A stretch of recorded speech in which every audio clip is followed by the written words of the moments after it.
Karimnagar parliament BJP అభ్యర్థి బండి సంజయ్ ప్రచారంలో speed పెంచారు. తనదైన శైలి మాటల తూటాలు పేల్చుతూ ప్రత్యర్థి పార్టీల అభ్యర్థులకు చుక్కలు చూపిస్తున్నారు.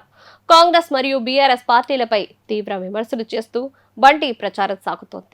ఎన్నికల ప్రచారంలో భాగంగా నేడు పలు ప్రాంతాల్లో రోడ్ షోలు నిర్వహించిన బండి కరీంనగర్లోని కమాండ్ చౌరస్తాలో ఏర్పాటు చేసిన రోడ్ షోలో కేంద్ర మంత్రి మురుగన్తో కలిసి పాల్గొన్నారు.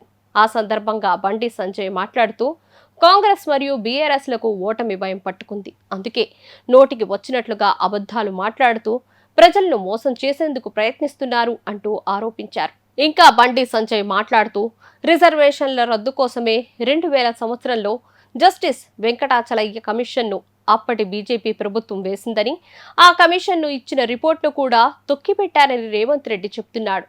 మరి 2004 నుంచి 2014 వరకు 10 ఏళ్ల పాటు కాంగ్రెస్ అధికారంలో ఉన్నది కదా. మరి ఆ సమయంలో జస్టిస్ వెంకటాచలయ్య కమిషన్ ఇచ్చిన రిపోర్ట్లో ఏముందో చెప్పాలి కదా. ఆ రిపోర్ట్ను అప్పుడే బయటపెట్టి బీజేపీ తీరును విమర్శించాలి కదా అంటూ బండి సంజయ్ ప్రశ్నించారు. ఆ సమయంలో ఎందుకు కమిషన్ రిపోర్ట్ను బయటపెట్టలేదు? అప్పుడు ఏమైనా గాడిద పళ్ళు తోముతున్నారా? ప్రజలను తప్పుదో పట్టించేందుకే రిజర్వేషన్ల విషయాల్ని తెరపైకి తీసుకువచ్చి కాంగ్రెస్ రాజకీయాలు చేస్తుందని ఈ సందర్భంగా బండి ఆరోపించారు. కరీంనగర్ కి గతంలో ఎంపీగా చేసిన వినోద్ కుమార్ పై బండి తీవ్ర విమర్శలు చేశారు.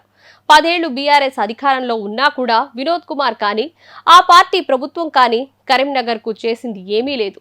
మోదీ ప్రభుత్వ హయాంలోనే కరీంనగర్ ఎంతో అభివృద్ధి చెందింది. నరేంద్ర మోదీ నిధులతో కేసీఆర్ సోకులు పడ్డాడని, కేంద్ర నిధులకు తప్పుదో పట్టించిన బీఆర్ఎస్ నాయకులకు అధికారులను ఎదిరించి వారం రోజుల్లో కరీంనగర్కు నిధులు తీసుకువచ్చామని అన్నారు. ఎలకతుర్తి హైవేకు 2000 కోట్ల నిధులు మంజూరు చేయించి ప్రధానమంత్రి నరేంద్ర మోడీచే ప్రారంభించామని, ఎలకతుర్తి నుండి సిద్దిపేటకు 500 కోట్లతో రోడ్ల నిర్మాణం పనులు చేపట్టామని పేర్కొన్నారు. దేశంలో పేదలకు సంక్షేమ పథకాలు అందాలి అంటే మోదీ ప్రభుత్వంతోనే సాధ్యమవుతుందన్నారు. దళిత, గిరిజన, బీసీలు, అకరుకుల పేదల అభ్యున్నతి కోసం నిరంతరం మోదీ ప్రభుత్వం పాటుపడుతుందని అన్నారు.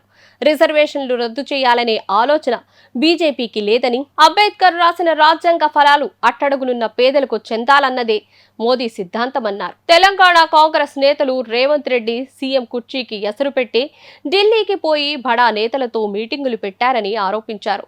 కరీంనగర్ ప్రజలు ఓటు వేసి నన్ను గెలిపిస్తే నేను మోదీకి ఓటు వేసి గెలిపిస్తానని అన్నారు. దేశ అభివృద్ధి, దేశ భద్రత కోసమే ఈ ఎన్నికలు కనుక ఓటర్లు ఆలోచించి తమ ఓటు హక్కును వినియోగించుకోవాలని బండి సంజయ్ విజ్ఞప్తి చేశారు.